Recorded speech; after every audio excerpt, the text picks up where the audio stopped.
Hey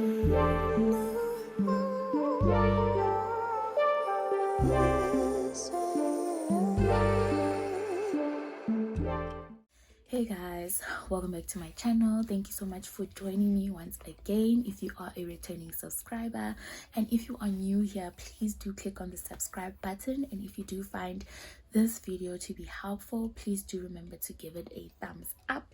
And if you have any further questions, please remember to leave them down below in the comment space. Right, okay, so I'm gonna jump straight into the video. Okay, so this particular video is specific for individuals that are wanting to finance their vehicles or to finance a car. Meaning, so what does that mean? That means that you want to go to the bank and ask the bank to buy the car for you from the dealership. This is pretty much what it means. They actually pay the dealership, right, the amount for the vehicle, which is the principal amount, and you as the individual would have to pay back the money, in terms of pay the bank back its money, but with an interest, right? So that's where the interest rate comes in. So what you're gonna do before you actually decide on what car you're gonna be buying and all of that, you need to look at your budget and your affordability. Meaning, you look at your monthly expenses, how much are you actually willing to spend on your vehicle, and will you be able to sustain the lifestyle that you already have when you do purchase this vehicle, or when you do buy this particular car. Okay, there's a lot of things that is going through my mind right now, and I'm just trying to remember everything, but I do have my phone here, so if you do see me looking down, it's just because I made notes, and I'm just gonna try and refer to it so that I don't miss anything. Okay, so you've decided on your budget, you've decided on your affordability. Okay, so now here's the tricky part. When you are doing your budgets, or you are checking your budget or your affordability, over and above checking how much the car is going to be, you need to also include the insurance of that particular vehicle, or of that vehicle. So you need to be able to budget for that as well, to include that in terms of, will you be able to afford that particular car. And I know that with high risk vehicles, or with higher risk vehicles, the insurance is normally pretty high, especially if you are still a new driver, or you are probably under a certain age. That also plays a factor. Most cases, if you are under 25, or if you are under 30 for some insurances, that also plays a factor in terms of your premium, right? So premium, that is the amount that you would pay every single month to your insurance. Okay, and if you are financing your vehicle, the bank will require you to have comprehensive car insurance before you actually pick up the vehicle. Most people cancel their insurance after about a month, or after they've picked up their car, and then they drive around with their cars without insurance.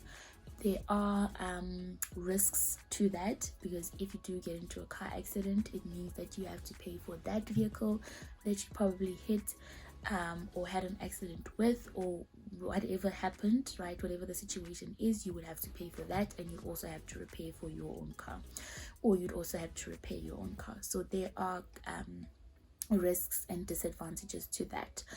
And then another thing also, if your car is stolen and all of that, there's a lot of there's just a lot of admin that goes into that. However, if you do want to do that, or if you do want to go that route, you're more than welcome. One thing I did forget to mention is that please don't take my advice as Bible. I'm just trying to share my experiences, or my personal experience on this particular topic. I'm really open to having a discussion, and having a healthy debate.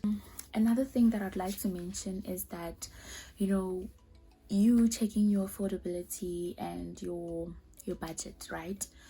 Over and above that, something that I also picked up in terms of, you know, when I was doing my own research and when I was going through the process, or before I even went through the process, was that you know, in order to find out if you are going to be able to actually afford that vehicle, right, is that you need to take the amount of, you know, the repayment amount, so how much you're going to be paying for the car every single month, and your insurance, right?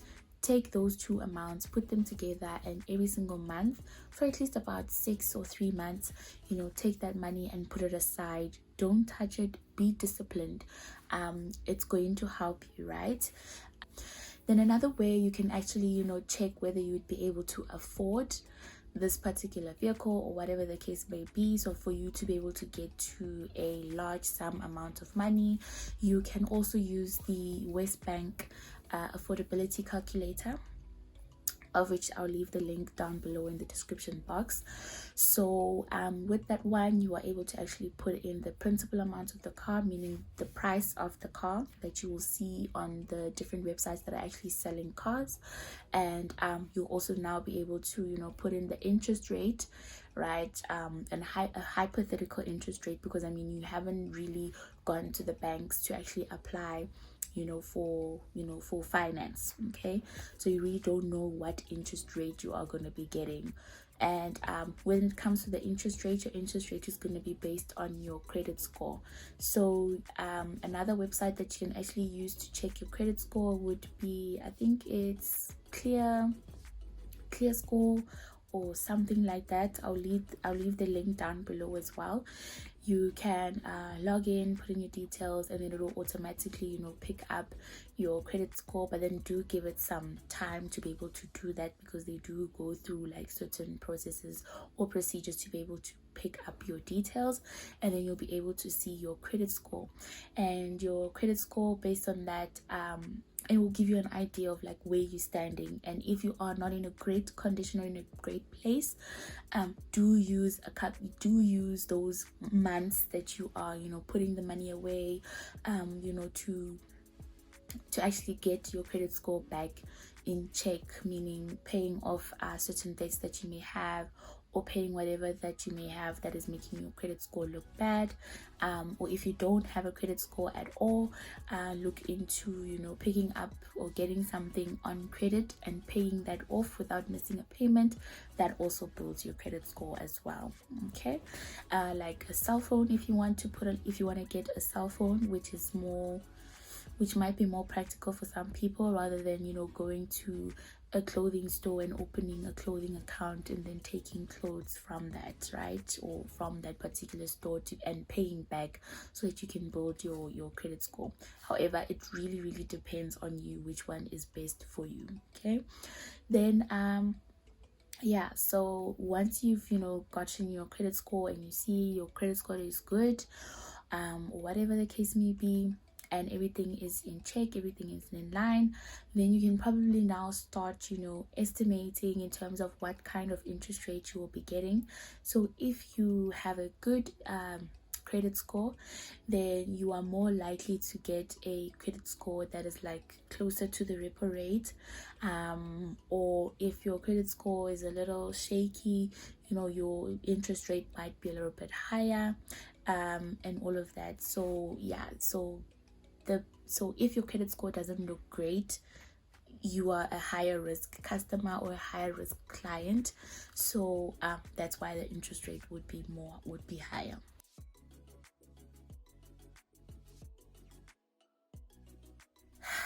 So you've calculated your affordability, you've used the Wesbank website, right?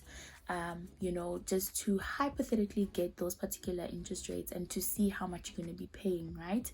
Remember, don't forget your insurance premium. For your insurance, you can use websites such as Hippo, you know, just to check in terms of what kind of interest rates would you be able to get. How are you actually able to know which cars you're able to afford based on your budget and your affordability? So that is where now you are actually able now to go to the different search engines or the different websites that actually show you what cars are being sold at that particular time, according to, you know, whatever requirements that you are looking for, and and according to your budget, right? So let's say, for example, you can afford at maximum a car that is going for 270,000. That means that when you are searching for your vehicle on these particular websites, I will leave the links down below, websites such as Auto Trader, CarMag. I know that if you're looking for a standard vehicle, right, you can also look at Avis, right? Avis car sales or something like that. They also sell their cars there. So you can also look at those particular websites, and any other website that I was using religiously when I was looking for a car, I will definitely leave that down below in the description box. Okay, so yeah, so you'd be able to actually look at what kind of cars you are going to be, that you can actually afford, and you can use those cars that you're actually interested in to search and do quotations on Hippo. Obviously the insurance companies will now start calling you, asking you about further inquiring about the quotation that you would have made online. So yeah, you can obviously tell them that you're still looking, you don't have the car, etc., and they'll try to actually sell their business to you. But if you're not ready, don't go for it. Please just tell them just to relax. When you are looking for the car, you will continue with the quotation, because another thing is if you keep on doing multiple quotations as well. So this applies for the car insurance, and this also applies for you applying for finance at the bank, right? If you do continuously do a quote in a short amount of time or in short periods of time, it also does affect your credit score. So just make sure that when you are doing quotations, or if you are doing quotations, that you please make sure that you are actually going with that particular one. However, with the Hippo, there is an option where you go to the website, you type in whatever car you're going to be having, whatever, and it will just list all the different insurances and the approximate rates or premiums that they can actually charge you for that particular car. I'm so sorry, guys. So I'd like to elaborate a little bit more on the multiple quotation part. So by that, I mean, don't do multiple quotations or multiple applications that you submit to the bank requesting for vehicle finance. That affects your credit score. And so does doing multiple quotations with different insurance companies. So you speaking to an agent and actually going through with drafting a quotation or getting an estimate. So that does affect your credit score as well. Okay, so earlier on I mentioned requirements. What do I mean by requirements? That would be, what exactly are you looking for in your car? So are you looking for fuel efficiency? Are you looking for a sunroof? Are you looking for a car that has a sporty logo, that's whatever, I don't know, right? Does it have a big enough boot space, etc.? Because that's also something that a lot of people actually tend to forget, which is boot space. So when you are looking at your car, make sure that once you find that car, you actually go and view it. And when you go and view that particular car, go with somebody that you trust, or go with people that you trust, so that they can actually help you look at that particular car or view that particular car, because you may miss certain things that that are obvious, or that are there due to excitement of okay, I'm car viewing, or this is my first car, or whatever the case may be. Okay, so just make sure that you are careful on that particular part. Do you want a car that has an amazing sound system, because you don't want to enhance the sound system of the car, right, etc.? So you have everybody each to their own, right, in terms of the requirements. Okay, so when you're searching for the car as well on the different websites, you put in those particular requirements. If you're looking for a brand new car, if you're looking for a used car, or if you're looking for a demo car. So the differences between the new, demo, and used car.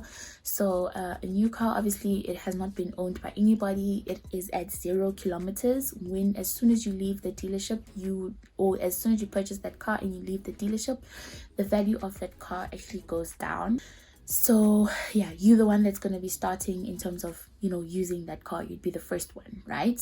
0 kilometers. Remember that. Okay. Then with your used car, it means that it has had a previous owner, meaning that particular owner would have sold the car to the dealership or whatever the case may be, but that car had an owner, meaning that kilometers are not going to be at 0, but they would be at whatever number that they are at. Okay. Then with a demo car, the demo car now, it's pretty much like a used and a brand new car put together. So a demo car, most cases, it's, you know, a car that was used by the employees at the dealership. So what happens is that it hasn't been owned by any individual. It's still under the dealership, right? This particular car is still under the dealership, and it will have a certain amount of kilometers, right, that are on the speedometer. Okay, but it hasn't been owned previously, if that makes sense. So it's pretty much like buying a new car, but it has been used already.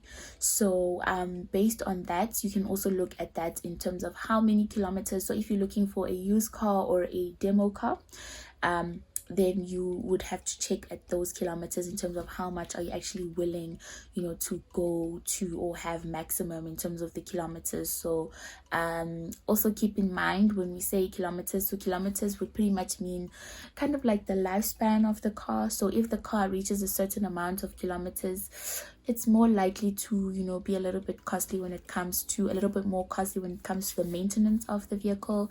It may be out of warranty, or it may get out of warranty much quicker, you know, etc. So there's a lot of things that you need to actually take into account when you are looking at, you know, a used vehicle or a demo car. Okay. However, demo car, not so much, because demo cars, they normally start selling them once they reach like 6,000, 8,000 kilometers. Okay, which is still pretty not bad. It's still kind of like a new car, just that you're not starting it at 0 kilometers. Okay. So also with demo cars, they are much cheaper than if you are buying a new car, like a brand new car. They are much cheaper than when you are buying a brand new car. So that is also something that you can look into if you are looking to buy a luxurious car or a, you know, a car that's just according to your needs. Right. Okay, but you cannot really afford the brand new, but you can afford the demo, or you can afford the used. When it comes to the used, please make sure that you ask whether the car has been in an accident. You ask whether the car, does it have any, mechanical issues, whatever? Is it still under warranty? Is it still under maintenance? And all of those are things that you need to actually ask, so that you are now aware, or that you become aware in terms of, do you now need to go out there and look for additional maintenance plans or warranty plans, right? So those would be something like, mechanical issues of the car. So if something goes wrong in the engine, at least if you have some monthly premium or whatever that you've been paying, depending on the T's and C's, the insurance will cover for that. Not the insurance for your car premium, the comprehensive, but guys, oh my word, I just hope that I'm explaining this properly. But okay, so you have the car insurance, which would probably cover the car if you've been like in an accident, for theft, and some car insurances, or some comprehensive car insurances, they may include, maintenance plans or warranty plans, etc. Some you may have to go out there and look for a tire plan or something, so that if anything happens to your tires, you are covered, right? Or if anything happens to your rims, etc., right? Because those are things that you would need to take into account, especially with the state of some of our roads in South Africa, so with the potholes, etc. So make sure that you also plan for those particular costs as well. Obviously it won't be something that you would need to do before you get your car, so those are things that you can get after you've gotten your car. So the two vital things that you would need to get is your or you would need to budget for is the car finance, so the repayments for the car finance, and your insurance. And then also another thing that you also need to check for at the dealership is whether or not your maintenance plan can be extended or your warranty plan can be extended. so that you are not caught off guard when it comes to those parts. For example, those things work when maybe, let's say, your car needs to go into service, and there are certain things that you need to pay for, and you may find that your plans, or your service plan, or your maintenance plan, or your warranty plan can actually pay that for you. So those are some of the perks that you can also look into. But then obviously it's dependent on the vehicle, because some vehicles don't come with those things, but then they do have maybe service plans that are 7 years long, right, where you don't have to pay for anything until you have to service the car on the 8th year. Okay. So yeah, we've spoken about the affordability and the budget. We've spoken about the requirements. We've spoken about searching for that particular car. We've also spoken about when you are searching for that particular car, that you need to put in your requirements so that you get the list of cars that you are looking for that is relevant to you. And also, please do remember to put in the maximum amount that you are willing to spend on the car. This will help you to avoid seeing cars that are over what you can afford, and then it stops you from becoming tempted in terms of getting a car that you cannot actually afford. I'm so sorry. I'm gonna go back to the quotation. So like I said, don't rush in terms of getting a quotation. Like I said, the more quotations you do within a short period of time, it does actually affect your credit score, which will directly or indirectly affect the interest rate that you get from the different banks. So if you are a staff member from a financial institution, any financial institution, you ask questions about any staff rates that are being offered for purchasing a car. Same with Go for a House. And then if you are not an employee or a staff member of a financial institution, then what you would have to do is, your dealership, or the dealership where you found the car, or the dealership where you are planning on buying the car, they will put in the requests to purchase or whatever to the different banks that they work with, or to all the banks, right? And all the banks now they're competing with each other, so each and every bank is trying to give you or trying to give the lowest interest rate possible, so that you can obviously go with them and give them business, right? Or give them your business. I don't know if that makes sense, but yeah. So then you would now obviously have to choose in terms of which particular bank is offering you the lowest interest rate. And one thing I need you to actually ask for as well, if it's possible, is to actually ask for 2 different quotations, if it's possible, where you get a quotation for a fixed interest rate and a quotation for a variable interest rate. So most of the time, the default interest rate that is given is the variable interest rate, and you normally have to ask for the fixed interest rate. What is that going to be? So a variable interest rate is the interest rate whereby it's going to go up or down depending on the repo rate of the country at that particular time. Now that it's gone up, it means that those individuals that took their cars on a variable interest rate are now paying a little bit more than what they had been paying for the whole of 2021. So that is also something that you need to look into. And also before COVID, I don't know what the repo rate was then, but you'd find some people paying interest rates at 10%, 11%, etc., depending on their particular deal that they had with the institution that they went with. So you can imagine if they had took a fixed interest rate and not a variable interest rate, because obviously paying such a high interest, Corona happened or COVID happened, and obviously now their payments went lower. So that helps. So it helps in that particular state. But now that things are picking up, I really wouldn't advise it. However, I am not a financial advisor. It is still up to you in terms of what you would like to do. So then a fixed interest rate is, that interest rate is not going to change no matter what the repo rate is. Your interest rate is not going to change. So whether the repo rate is high up there, and maybe let's say you got an interest rate of 8%, for example, then you would always be paying 8%, whether the repo rate goes up or down or anything like that. Okay, meaning that your monthly installments will stay the same the entire time, okay, during your repayment period. Okay, so repayment period, that is how long you want to pay your car off for. Normally it's between 60 months and 72 months.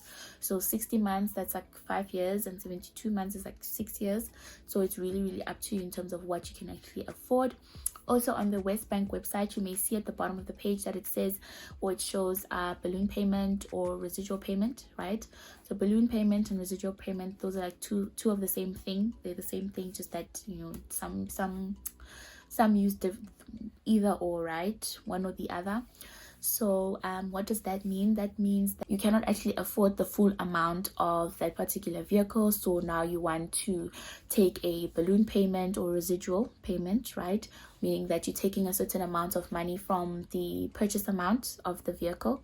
So you know, you are taking, okay, so the car that you want to buy, remember we said maximum would be 270,000 rand, and you put that into the calculator, and then you probably estimate that the interest rate would be 10%, right? Which maybe in your opinion or in your mind would be worst case scenario, right?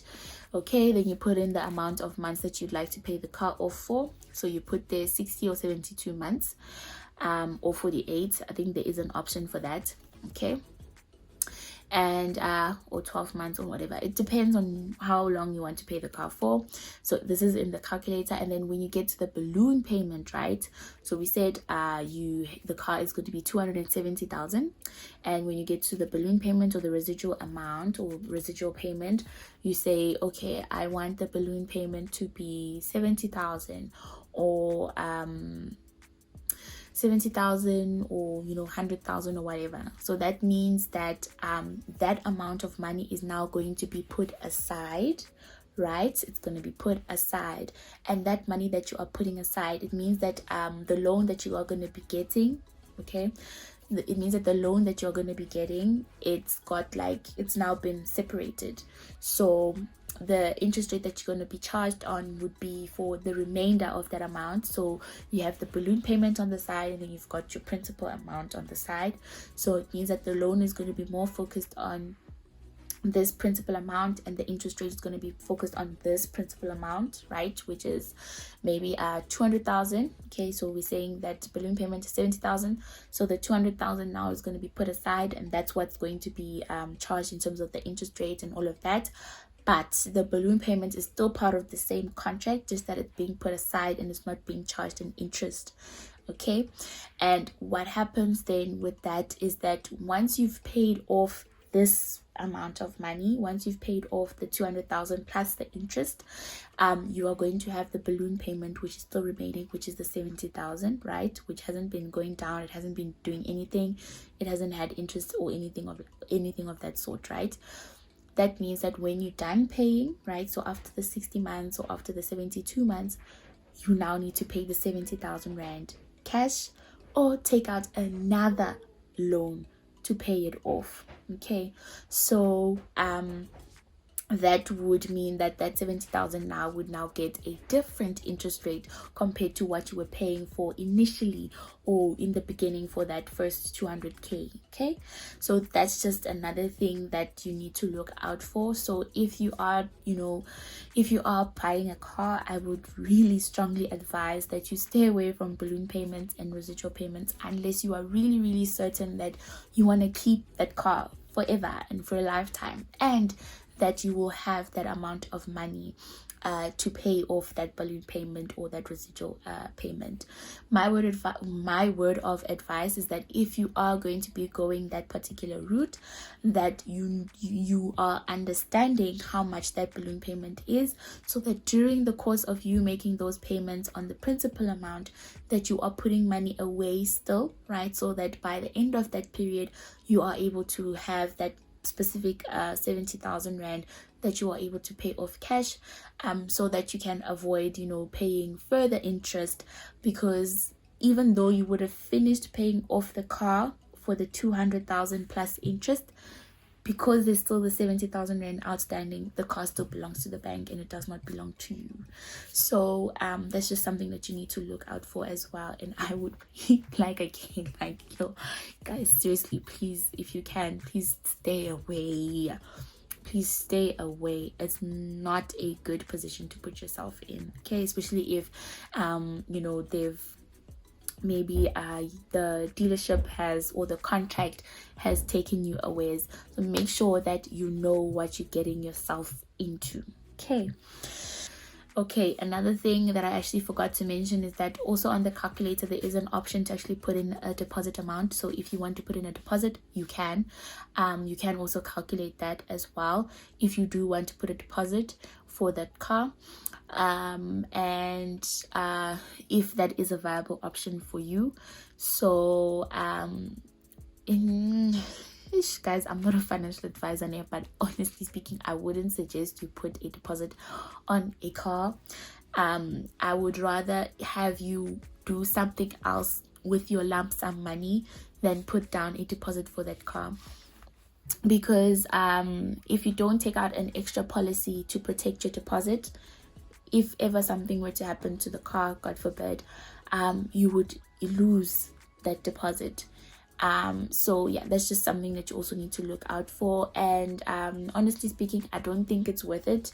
What you can do, if you do want to, you know, put a lump sum of money towards you buying a car, instead of doing it as a deposit, apply for the car for the full amount, and then after you get it, then you can put in the lump sum of money, which will now, you know, decrease in terms of your repayments, and will also decrease in terms of how many months you need to pay back that money. So that can also be beneficial for you as well, in terms of if you're doing it that way, instead of paying the deposit and then trying to decrease the principal amount. And another thing is ask your car insurance, the comprehensive car insurance, if they are going to give you a courtesy car if ever you are, you know, in need of one. And also make sure that you find out how many days you're going to be having that courtesy car for. So some insurances give you 30, 45 or 60 days. So just make sure that you are on the same page with that. How much is that going to be per month? Make sure that you choose the group of car that you would like. So if you don't want to drive a Quid or a Picanto or whatever in terms of a courtesy car, make sure that you don't choose that particular group. So they have different groups in terms of courtesy cars, and obviously the higher you go in terms of the group, the more additional amount you're going to have to pay when it comes to your comprehensive insurance as well. Then also ask if you can get credit shortfall. How much is that going to be? So I think you can ask for credit shortfall for the bank, or at the bank that you are actually being financed at, or you can actually ask your insurance as well. So what does that mean? So credit shortfall means that if you get into an accident and the car is now a write-off, it means that you don't actually owe the bank. It means that it's, how can I put it, it would be paid off, right? Meaning that it's paying the outstanding or the remaining amount of that particular vehicle, meaning that you won't be owing the bank anymore, and you would be able to start from scratch without being in debt. So you don't have to pay monthly premiums towards a car that you no longer have. Okay, so that's pretty much what that means. Okay, then other costs that people don't actually talk about when you're buying a car, and this is your license disc. So every single year there comes a time where you need to renew your license disc, and your license disc would depend in terms of how much it is. I think last year for me it was 600 and something. So that's also something, another cost that you need to look out for and look and plan for as well. It's probably something that you won't even want to focus on. Another thing that I actually forgot is that some banks actually give you like a grace period when it comes to paying for starting to pay for the car. So some banks may actually ask you in terms of, or banks may actually ask you to, you know, find out when are you willing to start paying for the car. So you may be in possession of your new car or your new baby, but then you're not paying the premiums as yet. So maybe you buy the car now in in February, and then you choose that no, I'm gonna start paying for the car at the end of March, or at the end of April, depending on what dates or which months they actually give you. And then your insurance starts immediately. Okay, your insurance starts immediately. They normally ask you when are you going to be picking up your car, and that is when they now start charging you on the day of when you pick up your car. Okay, so things that people don't tell you about. Okay, I've mentioned the license disc. They don't tell you about the cost of the tire. So that's also another thing. When you do buy a car, you need to take into consideration the tire, in terms of if you are to get a puncture or your tire were to burst, that's an additional cost that you would not expect. So you need to make sure that over and above you budgeting for your premium for your car and your premium for your car insurance and all the other policies or whatever, that you also save some money as well, in terms of for unexpected events, right? Like your insurance excess. So if you are in an accident or something like that, you need to pay excess, right? And also, guys, when it comes to that, make sure that your insurance, make sure that you ask questions in terms of, are there any hidden costs when it comes to excess? So for example, or are there any conditions that cause additional excess? So for example, okay, they tell you your excess is 10,000, right? However, your excess becomes more if you are under the age of 25, or if your license is less than 3 years or something like that. So there are conditions like that where they add additional amount of money as well on top of that excess. However, when it comes to excess, you pay that when you are fetching your car after it has been repaired. Also, another thing, you having comprehensive insurance, you being in an accident, does not guarantee that the insurance will pay for the repairs of your vehicle. They do their own investigations, and if that is approved, or if your insurance approves of that particular, so if the investigation outcome is on your side, then they will make sure that they pay for repayments. However, insurances, most definitely, they are a bit difficult when it comes to claims, etc. So they do try and not pay for certain things or certain events or whatever, especially if you are at fault, so like drunken driving and all of that. So make sure that you read your terms and conditions properly. So like I said, the excess you're paid when you are picking it up, when you're picking your car up from the repair store. So that gives you some time also to raise the funds, etc., if you don't have that already. Okay, then when it comes to the petrol, so obviously with inflation and all of that, you may budget for a certain amount of money every single month. Knowing your car and how you drive and all of that, it may also be affected when it comes to price increases. And obviously maybe you traveling around a lot more than often, that would also be something that may inconvenience you as well. So you need to budget for petrol as well.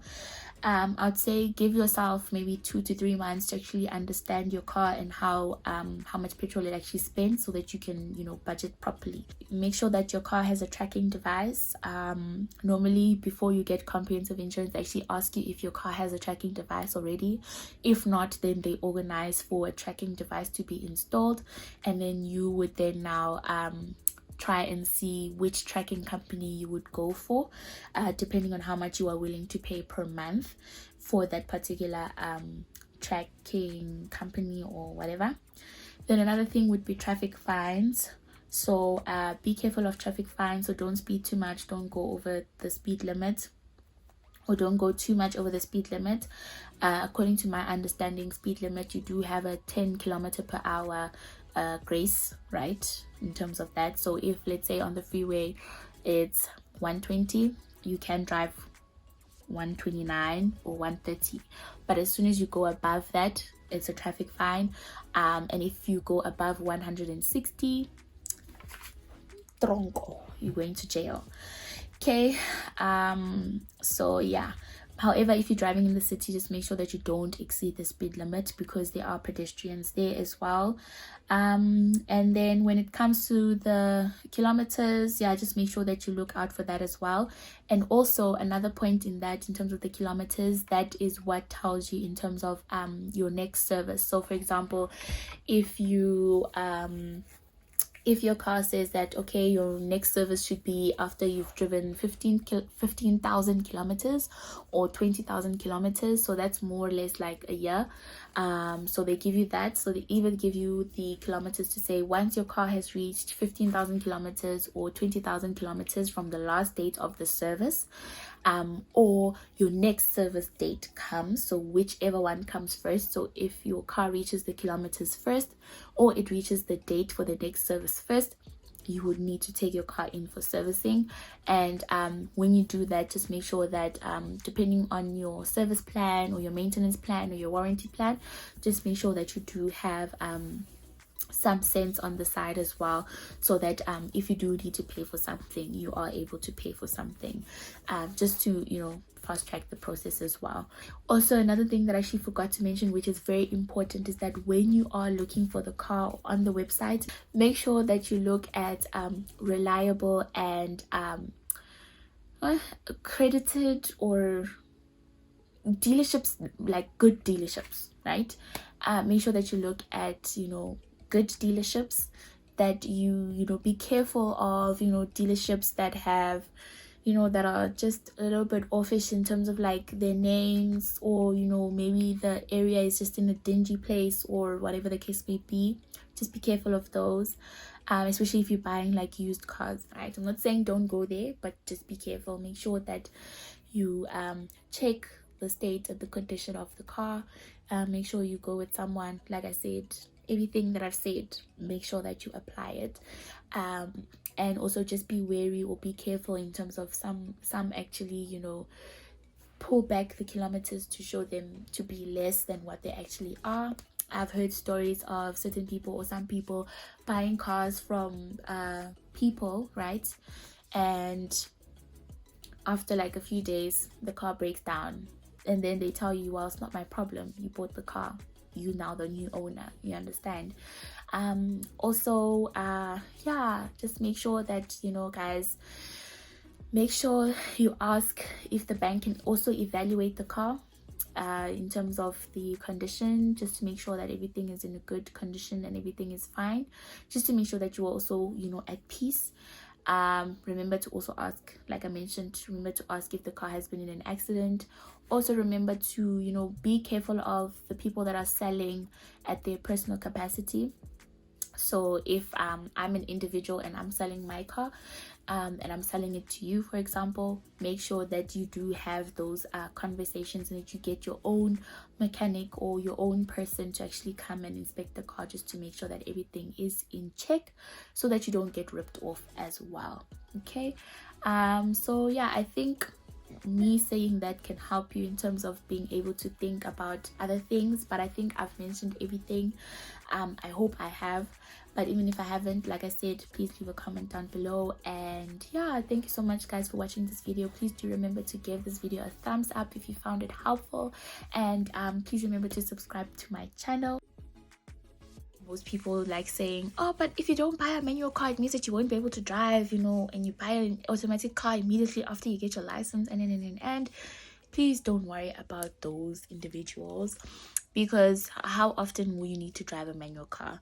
Also, driving a manual car is not so nice when you're stuck in traffic, but that's besides the point. That is up to you, and that is your preference.